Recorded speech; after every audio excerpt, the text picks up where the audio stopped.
नमस्कार, जय जय राम, जय श्री राम। मेरे प्यारे सभी दर्शकों, आखिर एक सीआर ने बता ही दिया कि लड़कियों को ये 5 गुनाह गलती से भी नहीं करना चाहिए। जो भी लड़कियां गलती से भी जाने या अनजाने में किसी भी तरीके से अगर ये 5 गुनाह कर लेती हैं तो उनके जीवन में कभी सुख नहीं मिलता है, उनका जीवन कष्टों से भर जाता है, उनके पति का साथ सही से नहीं मिलता है, जैसा वे चाहते वैसा उनका जीवन साथी नहीं मिलता है। तो बस अगर आप भी जानना चाहते हैं कि आखिर वे कौन से गुनाह है जो खास तरीके से उन 5 गुनाहों को नहीं करना चाहिए, तो आखिर एक सीआर ने कौन से 5 गुनाहों के बारे में बताया है कि जो लड़कियों को नहीं करना चाहिए। तो बस देरी किस चीज के, चलिए ना उस 5 गुनाहों को जानते। लेकिन इससे पहले मैं आप लोगों से एक छोटी सी रिक्वेस्ट करता हूं कि अगर आप हमारे चैनल पर नए हैं तो सब्सक्राइब कर लीजिए, और अभी तक आप कहानी में खोने से पहले अगर वीडियो को लाइक नहीं किए हैं तो कम से कम लाइक कर दीजिए। तो आखिर इस सीआर ने कौन सी बातें बताई है, इसको मैं एक छोटी सी कहानी के माध्यम से बताएंगे। तो एक बार की बात है कि एक गाँव के किनारे जो है एक गन्ने का खेत था, और उस गन्ने के खेत में एक सियार और सियारी रहते थे। दोनों में बड़ी ही अच्छी जो है मेल जोल खाता था। दोनों पति पत्नी थे, कभी जो आपसी लड़ाई झगड़ा नहीं होता था। और सुबह शाम दोपहर हर समय गांव में जो है लोगों का हलचल, लोगों का चहल पहल हमेशा सुनाई देता था। लोग जो रास्ते से आते थे तो वो सियार और सियारी अक्सर जो देखते थे और छुप छुप के हमेशा उस गन्ने में ही रहते थे। इस तरीके से उनका सब कुछ और उस गांव का भी सफर अच्छा चल रहा था। लेकिन एक बार गजब की बात होती है कि सुबह सुबह ही जो गांव के जो भी लोग रहते, कोई भी बंदा बाहर ही नहीं निकलता और पूरा गांव में सन्नाटा छा गया था। आखिर बात क्या है, आखिर गांव के लोग आखिर कोई बाहर क्यों नहीं निकल रहा है। और उस दिन सियार सियारिन जो जब जैसे देखा कि सुनसान माहौल है तो बस गन्ने के खेत में से निकल करके इधर उधर चलना शुरू कर देते हैं। लेकिन उन सियार और सियारिन को ना जो है एक जो है जगह आवाज काफी कोलाहल आने की सुनाई देती है। तो सियार ने कहा, देखो तुम ठहरो, तुम रुको यहाँ पर, और जो है मैं चलता हूँ, देखता हूँ आखिर क्या बात है। लेकिन सियारिन कहती कि नहीं नहीं, मैं भी आपके साथ चलूंगी, आखिर मैं भी तो जानूं वहाँ पर क्या बात है, कौन सा मामला है।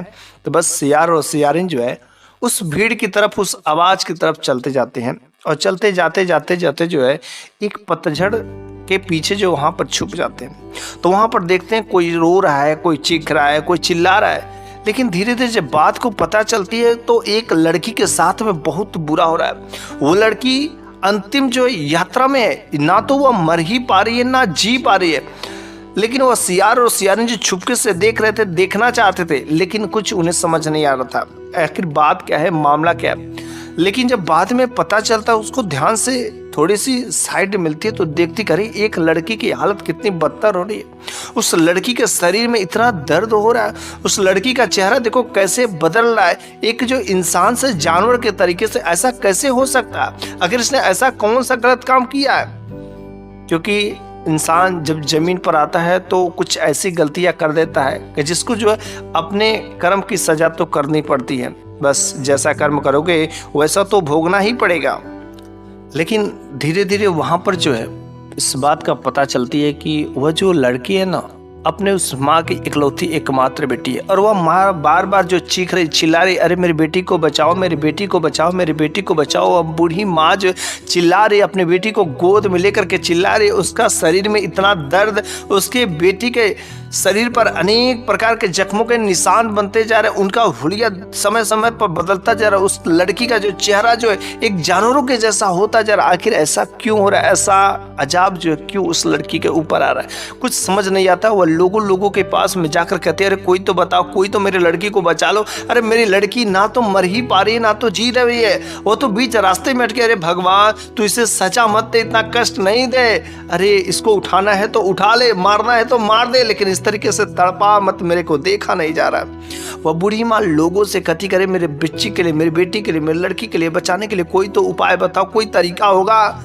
लेकिन किसी के पास कोई तरीका नहीं होता। वो लड़की वहां पर दर्द से चीख रही होती, चिल्ला रही होती, क्योंकि उसके शरीर में जो ऐंठन हो रही थी, कोई वो तो मना रही थी, वह सारे के सारे गांव वाले अब उसे भगवान से विनती कर रहे थे कि हे भगवान, अरे इसे उठा लो, इसे मार दो, अब इसका कोई जरूरत नहीं है, क्योंकि ऐसा बदतर शरीर जो लेकर के क्या होगा। अब तो ना बेचारी वह लड़की जी ही पा रही है, ना तो वह मर पा रही। वो मरना चाहती थी लेकिन नहीं मर पा रही थी, क्योंकि उसकी आत्मा बीच रास्ते में लटकी हुई थी, ना तो इधर का ना तो उधर का। बस वहां पर काफी लोगों में इस दशा को देख करके लोगों के आंखों से आंसू छलक रहे थे। उस लड़की का दर्द को देखा नहीं जा रहा था। अगर ऐसा उसने कौन सा काम किया था। लेकिन कुछ देर बाद वहां पर एक साधु बाबा का आगमन होता है। जैसे साधु बाबा का आगमन होता है तो उस भीड़ की तरफ जाते हैं, और जब भीड़ की तरफ जाते हैं तो आखिर उसकी दशा को देख करके साधु बाबा भी बड़े हैरान होते हैं और तुरंत समझ जाते हैं कि वास्तव में इसने अपने जीवन में कुछ अच्छा काम नहीं किया है, बल्कि नौजवान है, लड़की है, और इतना नौजवानी में ही जवानी में ऐसा इसका हालत कैसे हो सकता है। वास्तव में इसने बहुत ही गलत काम किया होगा। बस उसकी माँ को बुलाते हैं और कहते हैं कि आप तो बूढ़ी हो चुकी है, आप बूढ़ी माँ है, और आपकी आई थिंक मेरे हिसाब से यह बेटी है। बूढ़ी माँ ने कहा हाँ बाबा जी, आपने सही आंकड़ा किया, यह मेरी बेटी है, लेकिन देखिए ना, मेरे को कुछ नहीं हुआ और मेरे सामने देखिए मेरी बेटी के साथ में ऐसा हो रहा है। अरे भगवान से विनती करिए, भगवान से प्रार्थना करिए कि मेरी बेटी को सही कर दे, या तो मारना है तो मार दे, लेकिन ऐसा दर्द मेरे को देखा नहीं जा रहा, मेरी बेटी को बचा लीजिए।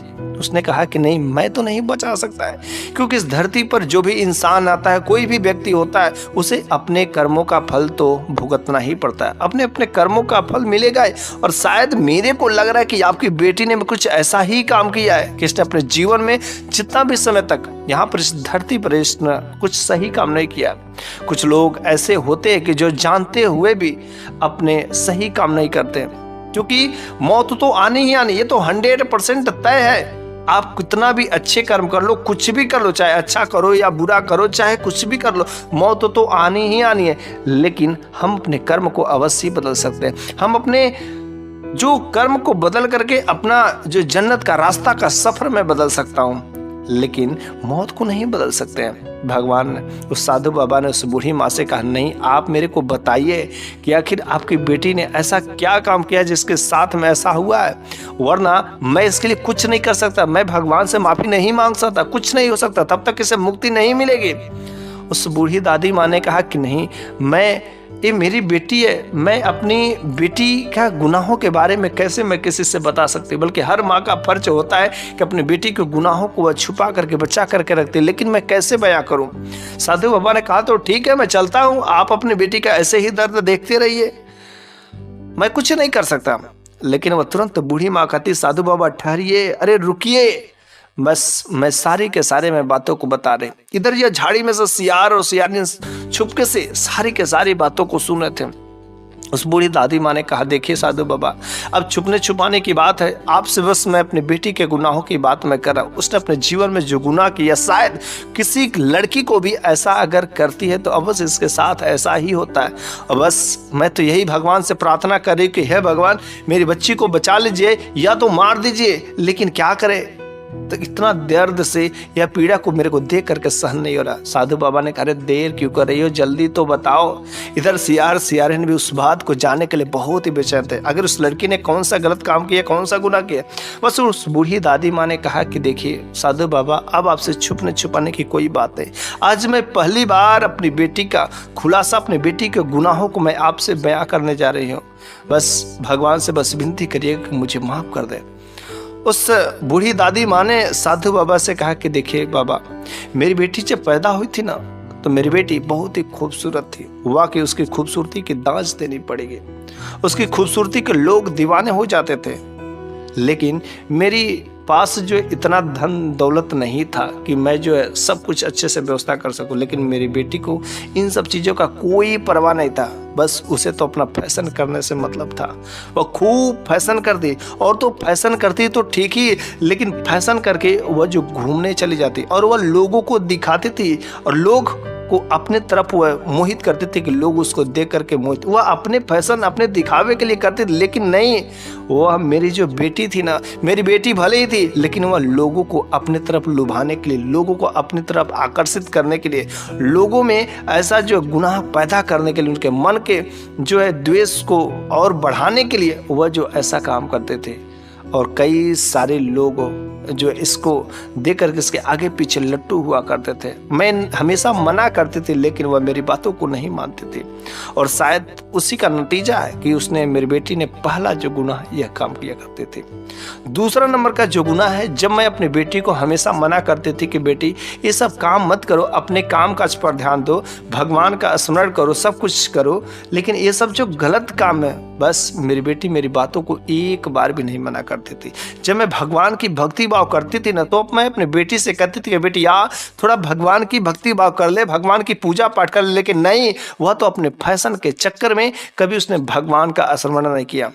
मैं हमेशा कहती थी कि बेटी अगर तू भगवान का स्मरण नहीं करेगी तो भगवान का कहर एक दिन तेरे ऊपर आएगा, तू ऐसा मत काम कर, तू उनको याद कर, उनकी भक्ति भाव कर। लेकिन कभी कभी तो मेरी बेटी इतना हद तक वो कर जाती थी कि जब मैं उसे मना करती थी कहीं पर जाने से, कुछ ऐसा काम करने से जो मेरे को बिल्कुल करना ही नहीं चाहिए, लेकिन मेरी बेटी मेरे को कभी कभी थप्पड़ दे दिया करती थी, मेरे को मार दिया करती थी, और एक बार तो गजब की हद ही कर दी।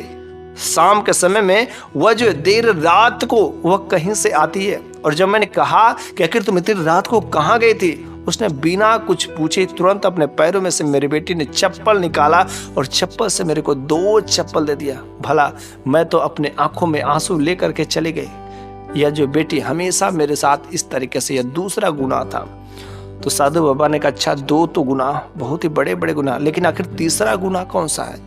उसने कहा कि मेरी बेटी जो चुगलखोरी का काम किया करती थी, चुगलखोरी, इसका बात उससे कहना, उसका बात इससे कहना, और यह हमेशा जो लड़ाई झगड़ा लोगों में करवाती थी, भाई भाई में दुश्मनी करवा देती थी। इस भाई से भी बात करती, उस भाई के पास भी जाती, और दोनों में जो लड़ाई झगड़ा करवाते थे, इस तरीके से चुगलखोरी का भी काम किया करते थे, जो बिल्कुल इस समाज में करना ही नहीं चाहिए, जो बिल्कुल ये नियम के खिलाफ है। किसी में लड़ाई झगड़ा करवाना ये उचित नहीं होता है।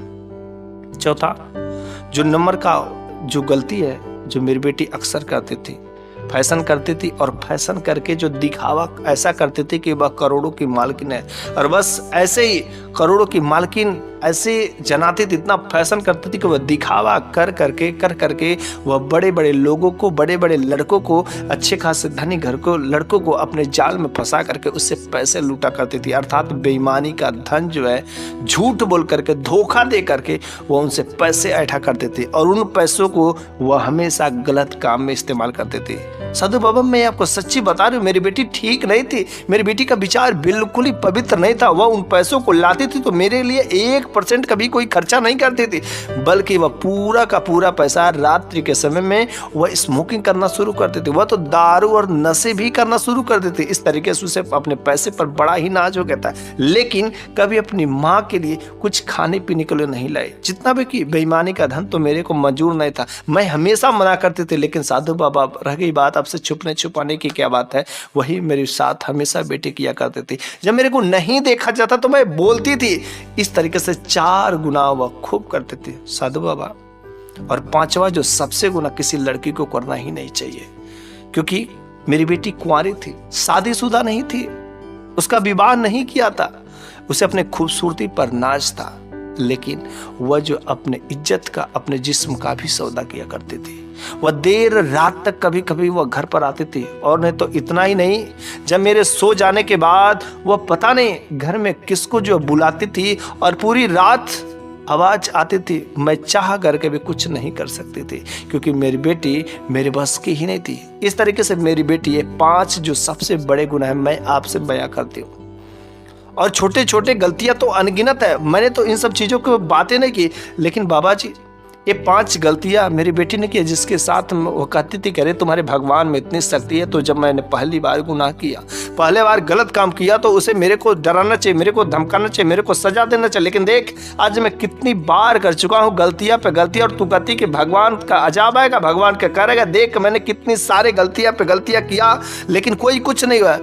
बाबा जी देखिए ना, आज मेरी बेटी की हालत है, उसको विश्वास नहीं था भगवान पर, और आज देखिए मेरी बेटी की हालत कैसी है, उसका शरीर का दर्द जो शांत होने का नाम। लेकिन क्या करूं, मैं माँ हूं ना, माँ को अपने बच्चों का हाल देखा नहीं जाता। भले ही बेटे वह मारते हो, पीटते हो, कुछ भी हो, लेकिन अगर वही बेटा और बेटी दर्द में होते तो माँ का दिल जो है पत्थर नहीं होता, माँ का दिल बहुत ही नरम होता है। साधु बाबा मेरी बेटी को बचा लीजिए, उसने कहा नहीं नहीं, ये इतना बड़ा गुनाह किया, उसको देखो, उसको दर्द की सजा मिले। भला इतना बड़ा गुनाह करने के बाद जो, हाँ अगर आप माँ हैं और आप अगर कहती तो मैं बोलिए भगवान से प्रार्थना करूंगा कि हाँ इसको रूह को शांति दे, इसका इस दुनिया से जाना बहुत जरूरी, क्योंकि ऐसे लोगों का इस धरती पर आना धरती के लिए बोझ है। मेरे हिसाब से तो अब आपकी बेटी को यहाँ पर इस धरती पर रहने के लिए हक ही नहीं है, क्योंकि ऐसे रहेगी तो ऐसे ही गुनाह करेगी और इसको देख करके हमारा समाज भी कितना गंदा होगा। इस तरीके से अगल बगल के गांव वालों में, सारे के सारे लोगों में भी यह साधु बाबा ने बातें फैलाई कि ऐसा काम बिल्कुल ही कभी कोई भी लड़की ऐसी गलतियां मत करना, और यह काम जो हमारी समाज में भी ऐसे काम नहीं होना चाहिए। साधु बाबा ने भगवान से प्रार्थना किया और कुछ ही समय में उस लड़की के शरीर का रूह जो उसका शरीर छोड़ करके चला गया। वो लड़की मर गई, लेकिन उसका शरीर का हालत देख करके लोगों की हालत खराब हो गई थी, क्योंकि उसका चेहरा बिल्कुल एक जानवर में तब्दील हो गया था। भगवान न करे कोई लड़की ऐसा वैसा काम करे, क्योंकि अगर किसी लड़की के अंदर का अगर कुबुद्धि आ जाती तो वह नहीं समझती कि भगवान क्या चीज होता है। लेकिन भगवान को सभी लोगों को मानना चाहिए, कोई भी बिना अपना कर्म किए कुछ उसको सजा नहीं मिलती है। अगर अच्छा कर्म करेगा तो उसको अच्छा ही फल मिलेगा, बुरा कर्म करेगा तो उसको बुरा फल मिलेगा। इसलिए हम सभी को चाहिए कि अपने कर्म अच्छे करें। हमारे हाथ में दूसरा कुछ नहीं है, मरना कोई नहीं चाहता मरना, लेकिन क्या करें, उसे तो मरना ही है। लेकिन कर्म तो हम अच्छे कर सकते हैं ना, हम अपने कर्म अच्छे करके अपने जीवन का सुधार तो कर सकते हैं ना।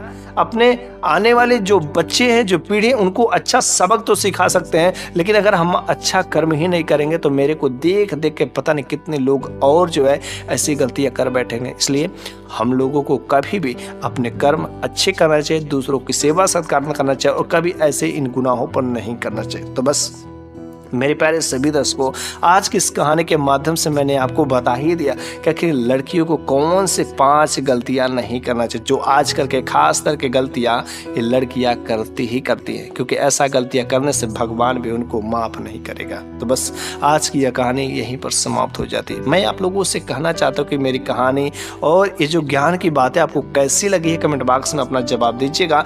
मैं अगले वीडियो में मैं फिर से कुछ ऐसी ही नई शानदार कहानियां लेकर के हाजिर होऊंगा। तब तक के लिए धन्यवाद।